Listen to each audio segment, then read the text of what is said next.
kapatid? Kumusta po ang inyong midweek kagabi? Masaya naman.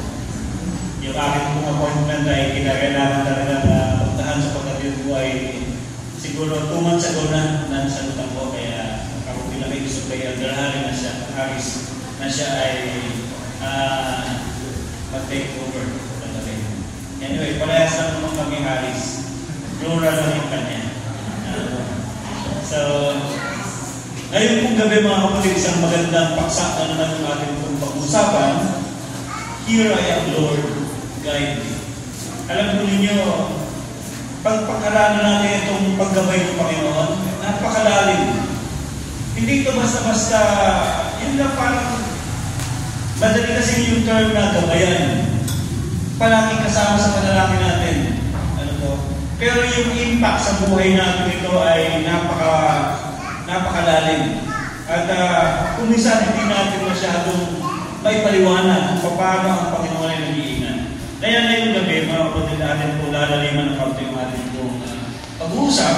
At we will look into some Bible characters kung paano sila ginawayan the principle underlying within mga kapatid. So, bago tayo magsimula, nais ko mayayaman tayo muna yung process. Yun po bang nangyari sa buhay natin ay tuwira natin masasabi na talaga ang Panginoon ang nagdadirect ng ating mga landas hanggang sa panahon ngayon.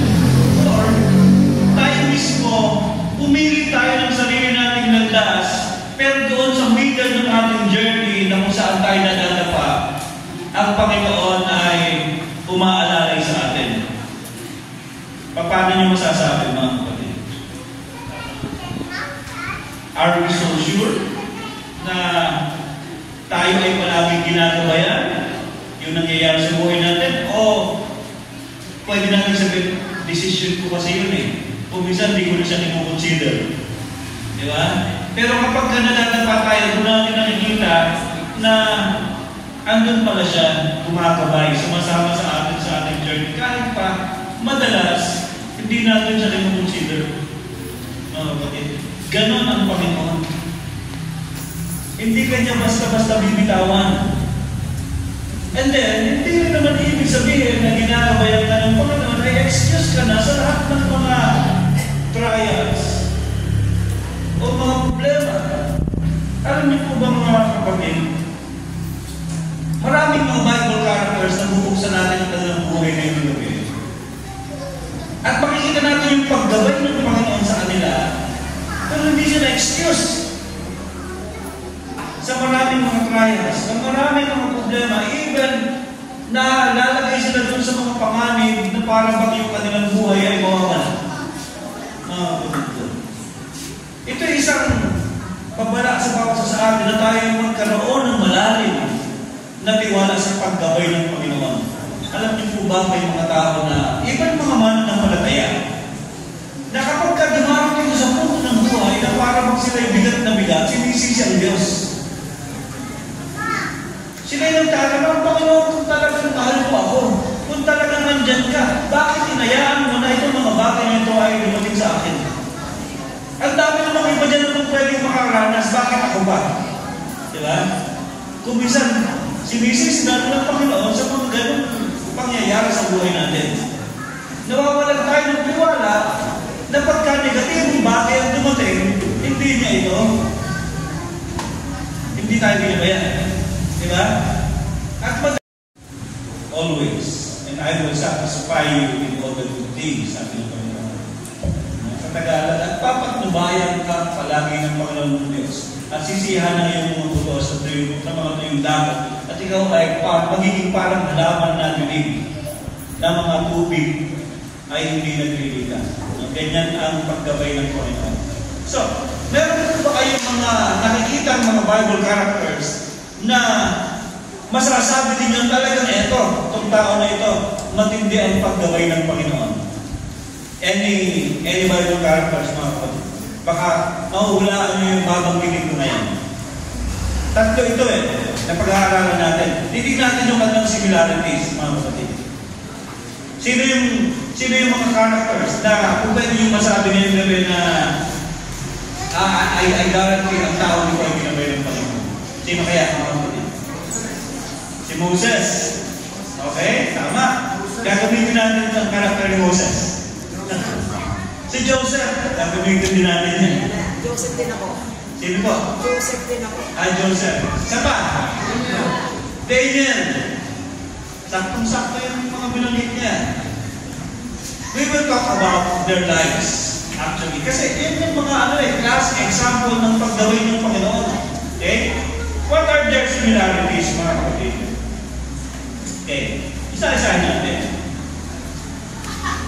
Lahat ng mga tao na ito ay, bagamat sila yung iba-iba ang karanasan, pero parang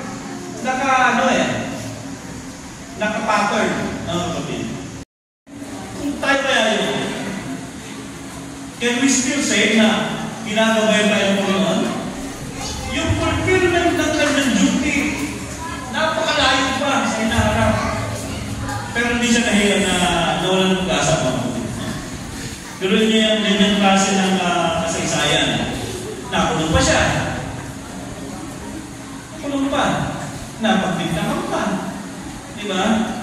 So, yan yung dumarating sa buhay ng mga tao na naglilingkod sa Panginoon, meron silang mga downside talaga na pag isang tao walang malalim na pananampalataya ay magtataka. At maaaring questionin ang paggabay ng Panginoon sa kanyang buhay. Kasi bago pa siya umungat, pagkakadami. Okay, that was Joseph. Si Daniel, mga kapatid. Daniel was a prominent family in Judah. Nung sinabing Nebuchadnezzar ang Judah, ano nangyari? Nawalay din siya sa kanyang pamilya. At siya ay dinala sa Babylon na isang bansa na hindi kumikilala sa Diyos. Pagkatapos gagawin silang puppet ruler. Okay? Puppet ruler. Kaya tinatay yung pangalan niya. Alam mo, pag yung pangalan mo ay gusto mo dahil mayroong connection sa Panginoon ng Diyos, pagkatapos papalitan, hindi magtuwa. Diba? Pipilitin ka na kumain ng mga pagkain na po pwedeng magpalit ng iyong pagkakakilanlan, ng iyong identity. Diba? Pero hindi siya nagiging. Okay? Si Moses, saan ka nakakita ng kapapanganak pala may girlfriend na? Papakay na. Paano ka nasabi na siya gagawin ng Panginoon? Ano po? Pero siya ay napunta sa isang lugar, sa Egypt din, at yung nagalaga sa kanya ay yung kanyang sariling magulang. Pero ang kinikilala niya at first ay hindi ito na yung magulang. Hindi ba ito napakasakit na karanasan na habang ikaw ay kumakain ng masarap na pagkain at nakatira sa marangyang bahay, nakikita mo yung kapatid mo, si Miriam at si Aaron, alipin. Gano'n kasakit yung mga kapatid ko? Habang ikaw'y namamasyal doon sa kalaparan ng Ehipto, nakikita mo yung mga alipin na nagtatrabaho at dalawa doon sa mga alipin, kapatid mo. Tapos makikita mo, nilalati ko pa pagka medyo nakikita hindi nagtatrabaho. Paano maiisip mo dyan pagka ganyan? Siguro naipon yung kanyang gamit, kaya ano siya nakakita ng isang pagkakataon na makaganti man lang, may pinatay niya, isusugilin siya. Sa darating na mga naggutom, mga kapatid ko. So meron siya layunin to be an agent of deliverance and preservation. Daniel preserved God's truth in Babylon. Naging ahente rin si Daniel ng pagpapalaga ng katotohanan at pag-preserve ng katotohanan sa Babylon. Kaya kahit na anong mga trials ang kanyang pinagdaanan, siya'y nalagumpay. Moses spoke with God face to face. Their closeness to God was the source of their strength and guidance.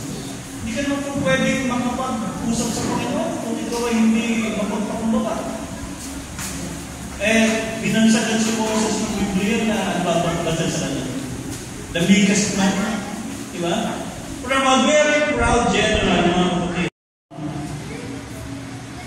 Prophets and Kings, page 369. The greatest victories gained by the people of God are not those gained by talent or education. Ano sabi?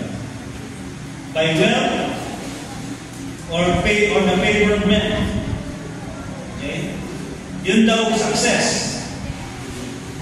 O yung pagtatagumpay, hindi nakukuha ng bayan ng Diyos dahil sa kanilang talento, sa kanilang edukasyon, sa kanilang kayamanan, o sa favor ng tao. Kaya yung guidance na yung mga kapatid, paunti-unti mo lang yung masasabi. Pero pag nandun ka na sa climax, nakakasarap mga kapatid.